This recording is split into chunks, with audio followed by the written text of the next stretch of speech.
Guard साहब बता रहे थे कि ये जो जगह है ये हॉस्टल था उस टाइम पे। अंदर से पता भी चलेगा, कैसे पता चलेगा भी मैं बताता हूँ। अगर उनकी बात सही है, अगर ये हॉस्टल था तो ये बहुत ही मेरे लिए भाई बहुत प्राउड की बात है, क्योंकि मैं खुद भी एक हॉस्टलर हूँ। और एक हॉस्टलर विश्व के प्राचीनतम हॉस्टल में जा रहा है, ये इससे बड़ी गर्व की बात और क्या हो सकती है। एक मैं आपको एक चीज़ दिखाता हूँ, ASI ने यहाँ मार्क कर रखा है। अगर आप पढ़ सकते हैं तो पढ़िएगा कि ASI 1961-62। तो यहाँ ये 1961-62 में खुदाई हुई थी और ये प्राचीनतम ईंटें भाई, ये देखिए गुप्तकालीन ईंटें।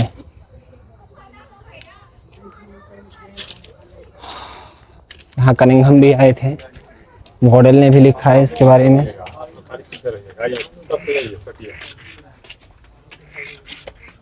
आ गया सब कोई। विहार संख्या 5। जैसा कि बोला गया था कि आगे देख सकते हैं ये जले हुए देखिए, मिमी सीमेंट से इसको प्रोटेक्ट किया गया ताकि ये झड़े ना। ये ईंट मैं उठा नहीं सकता क्योंकि पीछे गार्ड है।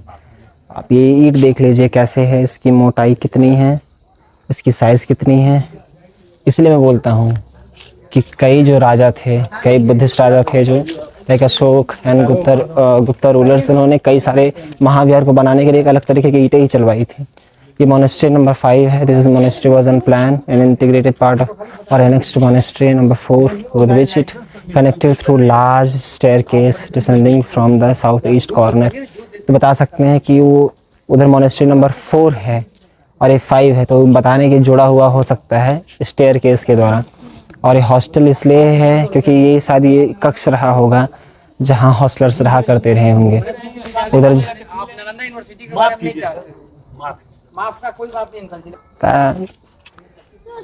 ये देखिए ये मोनेस्ट्री है और इसके उस पार जाने का यार अलाउ नहीं, मैं भी जाके आपको बहुत सारी चीज़ें दिखाता because I am N authorised vlogger. Vlogging नहीं कर रहा हूँ मैं, ऐसे बिहार की पैदल यात्रा कर रहा हूँ। अरे पैदल यात्रा कर रहे हैं? हाँ चलिए बहुत खुशी की बात है। हाँ, तो फिर तो ऐसे मतलब जो भी मिल रहा है, नालंदा आए हैं, इतनी बड़ी जगह है। मैं आजमगढ़ का रहने वाला हूँ। अरे यूपी के हो? तो पैदल यात्रा हाँ कहाँ गया महाबोधि से, महाबोधि टेम्पल बोध गया से। तो कैसा टेम्पल? बोध गया वो स्थान है जहाँ गौतम बुद्ध को ज्ञान प्राप्त हुआ था। वहाँ गए थे? गया था मैं। आनंद आया? बहुत शांति प्रिय, बहुत बहुत बहुत बढ़िया जगह है। कितना पैदल चले हैं 100 किलोमीटर अभी तक? आजमगढ़ से पैदल ही आए हैं? नहीं, यहाँ महाबोधि टेम्पल से। तो ये पैदल है, वो आए थे नहीं वेनसांग वेंगसांग जी आए थे, तो यही आए हैं, आजमगढ़ वाले भाई हैं हमारे। खैर मैं चीन का नहीं हूँ। आजमगढ़ से आए हैं जी, इस चित्राती हुई धूप में।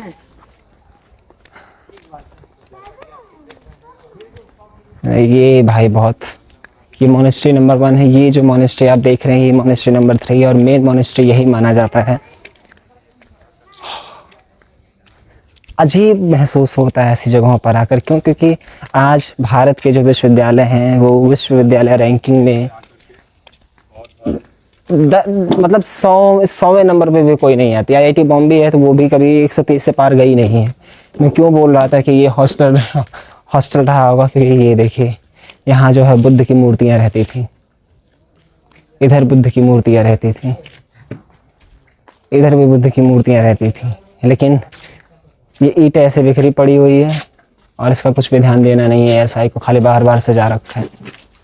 और ये आप देखिए ना कितनी फाइन ईंटें हैं यार, उस टाइम की कितनी फाइन ईंटें हैं और आजकल की ईंटों से बहुत ज़्यादा मुलायम ईंटें हैं और मजबूत इतनी है कि ये लगभग 1500 साल से खड़ी हुई हैं। अगर हम ये मान लें कि इधर भी देखिए बुद्ध की मूर्ति रहा करती थी। मज़े की बात यह है कि इतने इंडियंस की आदत कहीं नहीं जाएगी अपने आप को इंग्रेव करने का। क्या मतलब इस चीज़ का है समझ में नहीं आता। ये हॉल रहा होगा,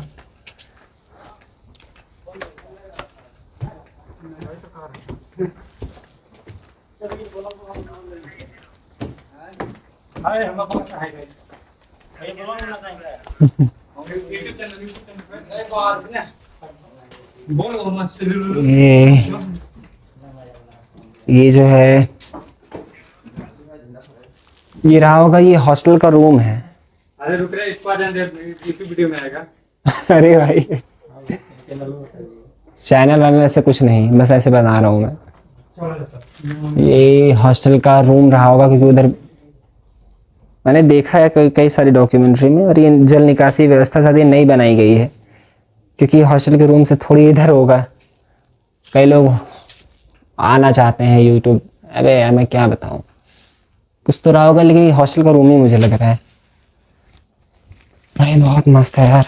इधर बुद्ध की मूर्ति रहा करती थी। कहा जाता था कि हर हॉस्टल के रूम में जो है एक ताखा बना हुआ होता था, और वहाँ पर बुद्ध की मूर्ति रखी जाती थी, और लोग यहाँ मेडिटेट करते थे। ये देखिए, ये जो जगह आपको दिख रही है, वो उधर भी बुद्ध की मूर्ति रखी जाती थी और मेडिटेशन किया जाता था यहाँ पर। आप सोचिए कि शीलभद्र नागार्जुन जैसे विद्वान यहाँ पढ़ाया करते थे, फिर भी आजकल के इंडियंस का हाल ये है। राहुल 2025 जैसे ये कि ये मोदी जी हों इनको लोग याद रखेंगे। क्या अपने धरोहर को खुद ही नहीं बचाना चाहते हैं यार।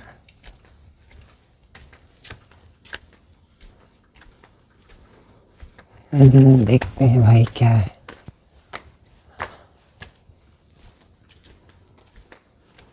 नालंदा महाविहार। ओह, तो ये दूसरा तला है, ये दूसरा तला है। घास वास जमी है, ये नहीं कि सरकार इसको सही कराए। वर्ल्ड हेरिटेज साइट है ये नालंदा यूनिवर्सिटी। विश्व की पहली यूनिवर्सिटी कही जाती है। किसी दूसरे देश में होती तो और भी ज़्यादा सुरक्षित रखा जाता है। हाँ,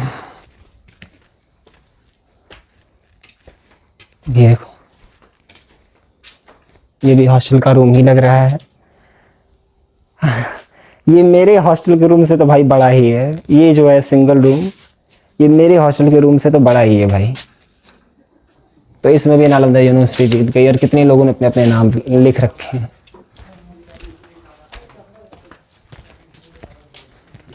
There are hostel cells। ये क्लासरूम नहीं है, ये हॉस्टल का रूम है। क्लासरूम इतने छोटे छोटे नहीं होते थे। मैं इधर भी बुद्ध की मूर्ति रखी जाती थी। कैसे तोड़ा गया है जरा देखिए, कि पत्थर का भी निशान नहीं बचा रहा है। यहाँ शिल्पकारी भी पढ़ाई जाती थी। ये वह स्थान है।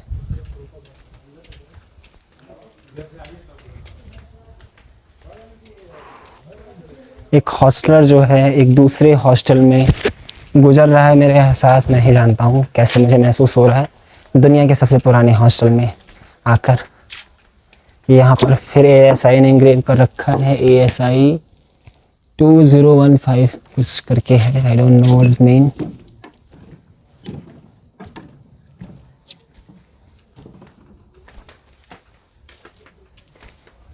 ये भी हॉस्टल का ही पार्ट है भाई। ये पूरा, क्योंकि गार्ड ने बताया भी था ये पूरा हॉस्टल है, और ये हॉस्टल का पार्ट ही है पूरा। यहाँ बुद्ध की मूर्ति रही, बुद्ध की मूर्ति रही होगी, या तो फिर यहाँ मशाल जलाई जाती रही होगी।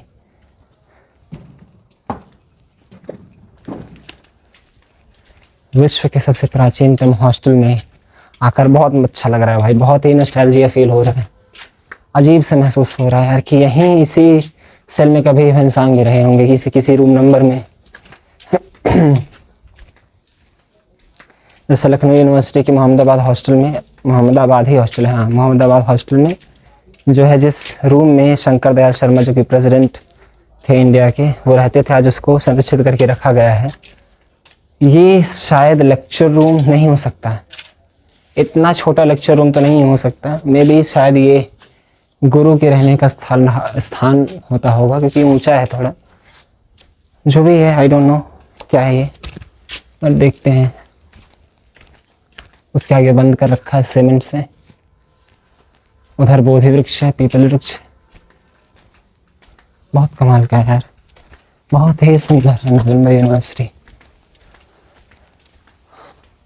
आपको एक राष्ट्रीय शहर में दिखाऊंगा मैं जब हम जाएंगे उदंतपुरी यूनिवर्सिटी, तब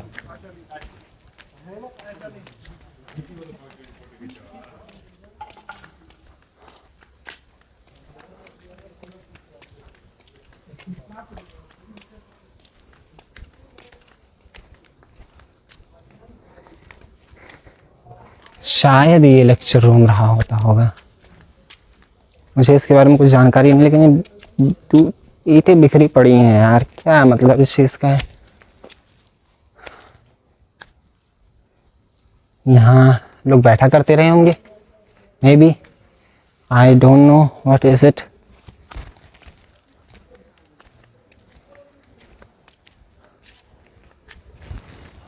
मैंने फेसबुक पर एक बहुत भयानक पोस्ट पढ़ी थी कि एक कुछ तो शर्मा करके थे, वो क्या कह रहे, उन्होंने क्या लिखा था कि जो ये नालंदा यूनिवर्सिटी से अलेक्जेंडर कनिंघम ने बनाया है, और कैसे उन्होंने बोला कि ये सीमेंट यूज़ किया गया है।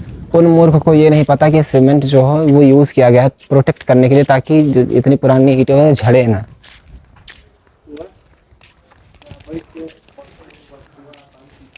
मे बी, हाँ, ये पीछे जो बता रहे हैं सही हो सकते हैं, क्यों, क्योंकि दिस इज वेल। अबे यार बहुत ही गहरा, लोग सिक्का डालते हैं इसमें।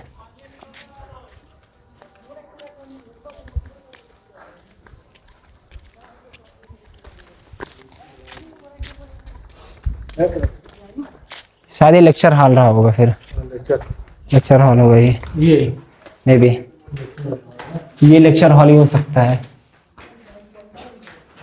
और कितना शांति है। हिस्टोरियंस ये बताते हैं कि यहाँ पिन ड्रॉप साइलेंस होता था।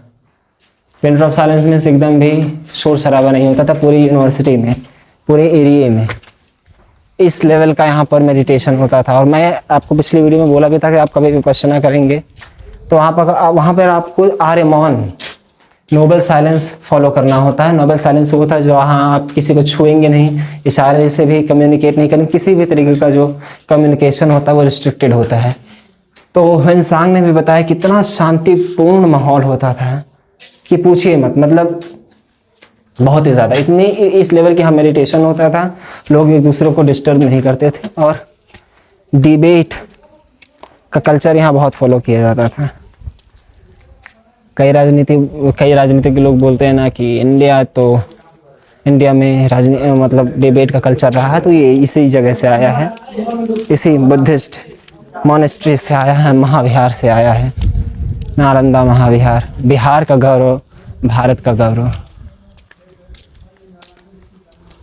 और आयरनी, विडंबना ये है कि आज भी भारत के पास ऐसी कोई यूनिवर्सिटी है ही नहीं, आज भी नहीं है।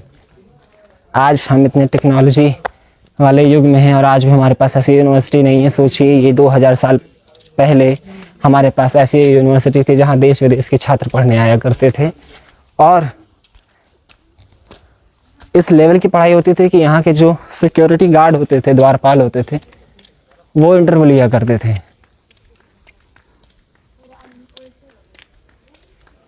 बहुत खूबसूरत जगह है यार, बहुत ही बढ़िया जगह। ये देखिए, इंडियंस अपनी आदतों से कभी बाज नहीं आएंगे, पिया और फेंक दिया यहाँ पर, जबकि डस्टबिन बन रखा है। डस्टबिन जो है बना रखा है सरकार ने, उसमें नहीं इसको डिस्पोज करेंगे।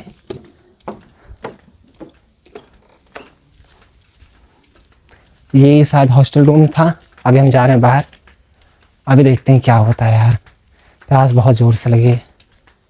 ऐसी जगहों पर आने के बाद लगता है थकावट, भाई ऐसी जगहों पर आने के बाद थकावट महसूस ही नहीं होती, लगता है दिन तर गया मेरा, ख़त्म। अब यहाँ से जैसे निकलेंगे रोड पर जाएंगे, फिर भाई घर चलो यार, घर चलो। मैं अपने दोस्त आदित्य और आर्यन से मैंने बोला भी था कि हर पल हर घड़ी बिहार में जब भी मैं चलूँगा मेरा मन करेगा कि चलो घर भागो, और वाकई वैसा ही हो रहा है। लेकिन जब नालंदा आने के बाद, महाबोधि जाने के बाद, प्रागबोधि जाने के बाद सुकून मिलता है, तो ऐसा लगता है नहीं यार, करना चाहिए, आगे रहना चाहिए, चलना चाहिए, इस यात्रा को बढ़ाओ आगे। इस यूनिवर्सिटी को इस कदर तबाह किया गया है भाई साहब, एक मूर्ति तक नहीं बची है। और बहुत तेज धूप है यार, इसके बारे में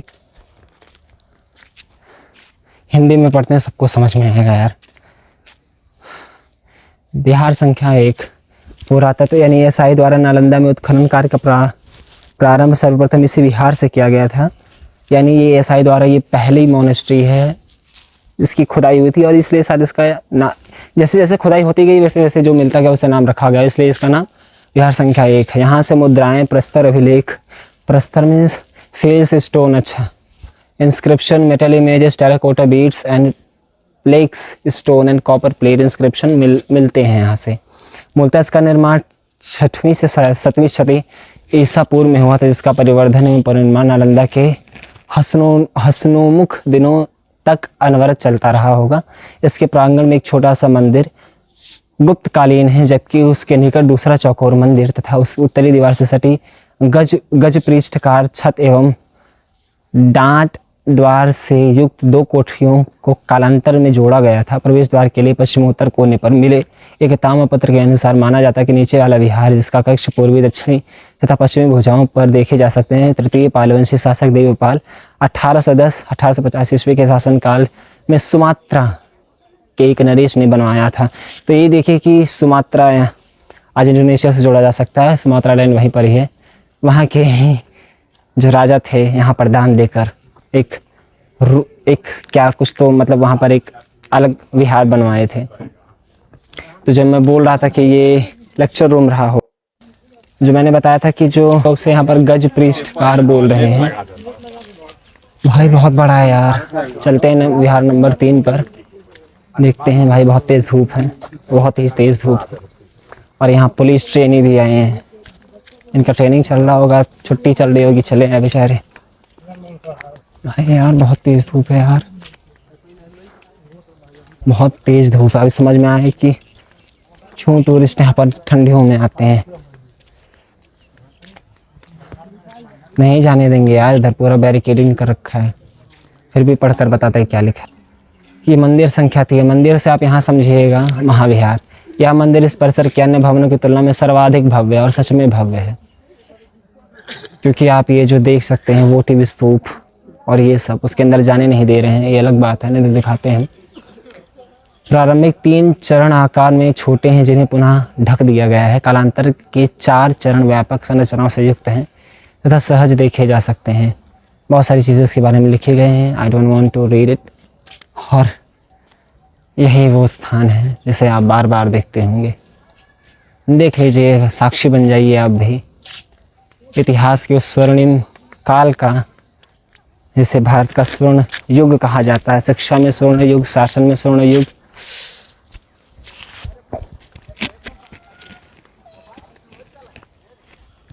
ये सब भी कुछ रहा ही होगा भाई, मुझे पता नहीं क्या है। मन कर रहा बैग फेंक दूं मैं कि भाई यार बहुत, अब पानी पहले पियेंगे यार, पानी पीने का मन हो रहा बहुत तेज। आया किस तरफ से था कुछ पता नहीं यार, मैं पानी पी के फिर बात करते। एक मिनट पहले दिखा दी, मनौती स्तूप है भाई, इसे ही वोटिव स्तूप कहा जा सकता है। इधर देखिए, वो जो आपको दिख रहे हैं सारे मनौती स्तूप हैं, वो गोल और ये जो वर्गाकार, सारे मनौती स्तूप हैं। किस लेवल की पढ़ाई होती रही होगी यार।